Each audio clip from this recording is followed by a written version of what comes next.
if you think about all the things that you'd like to do, whether it relates to your career, your family, maybe your spirituality, maybe your health, getting a little sleep, a little exercise, making a difference.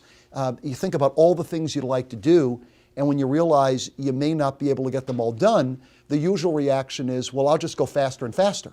Right? This is where the multitasking kicks in, right? Because if I can just go fast enough, maybe I can get through more things. And the question that I always ask people to think about is, have we confused activity and productivity? We're very active. It's amazing how active we are, right? With all these crazy devices, Blackberries and Blueberries and iPhones and all this stuff, we can just go faster and faster. But even in class or with executives, we always talk about, have we confused activity and productivity, right? Or are we moving so fast, we really have no idea whether we're productive or not, so let's just keep moving. And I think the people that really become holistic people are people that literally take the time to be self-reflective.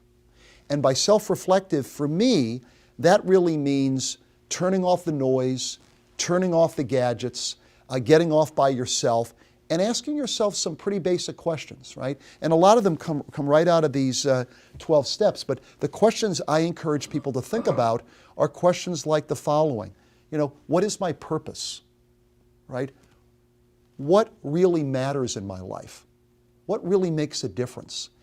And I think this whole concept of, I don't think it's possible to think about these things. God bless you.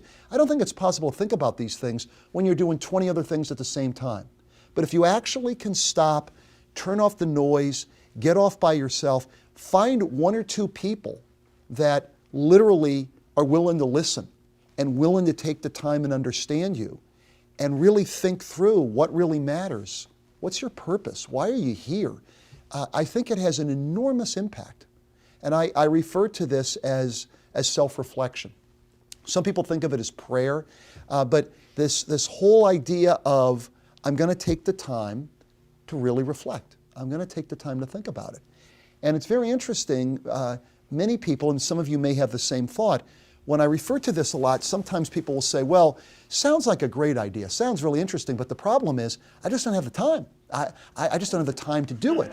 And I always ask, well, is it that you don't have the time, or is it something you don't really want to do? Because let's be honest, let's be really honest, we can talk about anything. This can get a little sensitive, right? There could be a pretty big difference between what you say is important and what you actually do. You may not want to take that on. That could be a little too close to home, right?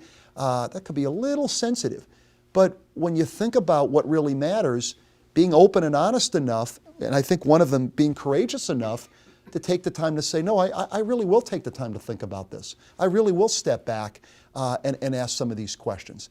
And interesting, when some people tell me, well, I don't have the time, then you start to realize, well, a lot of us commute someplace, right, to our jobs. Many of us, may take a little time to exercise. You can do this when you're taking a walk or looking at the lake. Some people do meditate or pray. I mean, is it that we don't have the time, or is it something we'd rather not do? And I think this first principle of being self-reflective becomes very, very important to me. Very, very important. Like in any job you're in or anything you do in your life, you usually have like a long-term plan. I'm sure you have one for your business. And then you sort of do like an operational check-in, right? So I thought, well, you do that for your own organizations. Why wouldn't you do that for yourself?